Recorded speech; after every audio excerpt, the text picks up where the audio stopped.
ஆண்டவராகிய இயேசு கிறிஸ்துவின் நாமத்தில் உங்கள் அனைவருக்கும் வாழ்த்துக்களை கூறிக்கொள்கிறேன். சிறப்பாக 78வது சுதந்திர தின வாழ்த்துக்களை உங்கள் அனைவருக்கும் மிகுந்த மகிழ்ச்சியுடன் தெரிவித்துக் கொள்கிறேன்.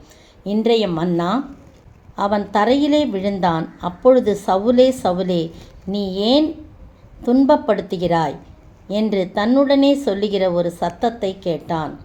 அப்போஸ்தலர் நடபடிகளின் புத்தகம் 9ஆம் அதிகாரம் 4ஆம் வசனம்.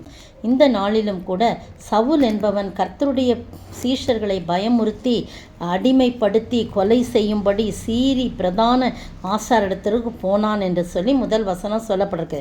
கிறிஸ்தவர்களை ரொம்ப துன்புறுத்தி அவங்கள ரொம்ப அடிமைப்படுத்துகிற மாதிரி இழுத்துட்டு வந்து வீடுகளில் புகுந்து அவர்கள் பெண்கள், ஸ்திரீகள், குழந்தைகள்னு சொல்லி இழுத்துட்டு வந்து அவங்கள அடித்து அப்படிலாம் பலவிதமான காவலில் போடுவித்து சபையை பாழாக்கி கொண்டிருந்தான். எல்லாரும் பயந்து நடுங்கிக்கிட்டு எல்லாரும் வீட்டுக்குள்ளே இருப்பாங்களாம். அந்த படங்கள்லாம் பார்க்கும்போது அதில் போடப்பட்டிருக்கு.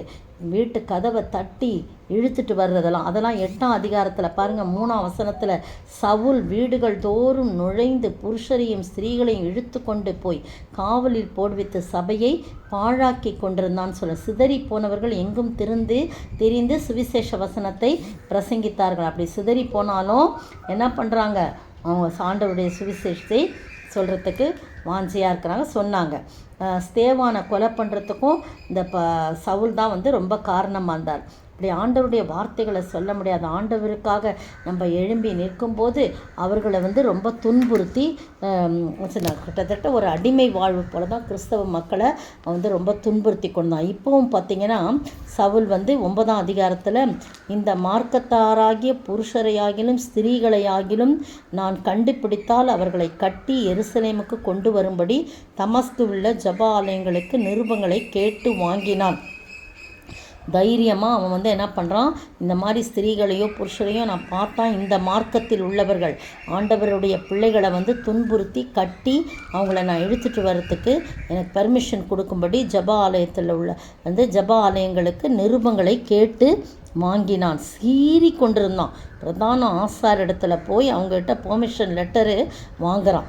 அவர்களும் அவனுக்கு கொடுக்குறாங்க. பார்த்திங்கன்னா அப்படி கர்த்தருடைய பிள்ளைகளை அடிமைப்படுத்தி அவர்களை சின்னாபின்னமாக்குவதற்கு போய்கொண்டிருந்த அவன் பிரயாணமாய் போய் 9:3 அவன் பிரயாணமாய் போய் தமஸ்குவுக்கு சமீபித்த போது சடுதியிலே வானத்திலிருந்து ஒரு ஒளி அவனை சுற்றி பிரகாசித்தது. அவன் தரையிலே விழுந்தான். அந்த ஒளி அவனால் தாங்க முடியல, தரையில் விழுறான். அப்பொழுது சவுலே, சவுலே, நீ என்னை ஏன் துன்பப்படுத்துகிறாய் என்று தன்னுடனே சொல்லுகிற ஒரு சத்தத்தை கேட்டான். அதற்கு அவன், ஆண்டவரே, நீர் யார் என்றான். அதற்கு கர்த்தர், நீ துன்பப்படுத்துகிற இயேசு நானே. எவ்வளோ கிளியர் கட்டாக பேசுகிறார் பார்த்தீங்களா? அந்த சத்தம் அவனை கீழே தள்ளுகிறது. அந்த சத்தம் அவனுடைய வாழ்க்கையை மாற்றுகிறதாய் உடனே ஆண்டவரே நீர் யார் என்று கேட்கத்தக்கதாக அவனுடைய வார்த்தையிலே ஒரு மாற்றம், அவனுடைய வாழ்க்கையிலே ஒரு மாற்றம் ஏற்படுகிறது. 6ஆம் வசனம், முள்ளில் உதைக்கிறது உனக்கு கடினமாம் என்ற ஒரு சத்தத்தோடு அவர் சொல்லுகின்றார். நீ துன்பப்படுத்துகிற இயேசு நானே. முள்ளில் உதைச்சனா உன் கால் தான் கிழிக்கும், நீ என்கிட்ட வரியா மோதிரியான்ற மாதிரி ஆண்டவர் சத்தமிட்டு சொல்கிறார். அப்போ அவன் நடுங்கி திகைத்து, ஆண்டவரே, நான் என்ன செய்ய சித்தமாய் இருக்கிறேன் என்றான். அதற்கு கர்த்தர், நீ எழுந்து பட்டணத்துக்குள்ளே போ, நீ செய்ய வேண்டியது அங்கே உனக்கு சொல்லப்படும் என்று சொல்லப்பட்டிருக்குது. அவன் தரையிலிருந்து எழுந்தபோது அவன் கண்களை திறக்கிறான். ஒருவரையும் பார்க்கவில்லை. அவன் கண்கள் தெரியவில்லை. அப்பொழுது கைலாகு கொடுத்து அவனை தமஸ்குவுக்கு கூட்டி கொண்டு போனார். பார்த்தீங்களா, அவன் 3 நாள் பார்வை இல்லாதவனாய் புசியாமலும் குடியாமலும் இருந்தான்னு 9ஆம் வசனத்தில் சொல்லப்பட்டிருக்கு. அது பாருங்கள், அடிமைத்தன பண்ணுறதுக்காக அவன் அவ்வளோ சீறி கொண்டு பிரதான ஆசாரத்தில் இந்த மார்க்கத்தில் உள்ள புருஷராகிலும் ஸ்திரீயாலும் கண்டுபிடித்தா நான் கட்டி இழுத்துட்டு வருவேன், அதுக்கு எனக்கு அதிகாரம் கொடுங்கன்னு வந்தவனுக்கு அவன் கீழே தள்ளப்படுகின்றான். உடனே அவனுடைய வார்த்தை மாறுகிறது. அவன் கண் தெரியாமல் போகின்றான். பார்த்தீங்கன்னா 22ஆம் வசனம், சவுல் அதிகமாய் திடன் கொண்டு இவரே கிறிஸ்துவென்று திருஷ்டாந்தப்படுத்தி தமஸ்குவில் குடியிருக்கிற யூதர்களை கலங்க பண்ணினான்.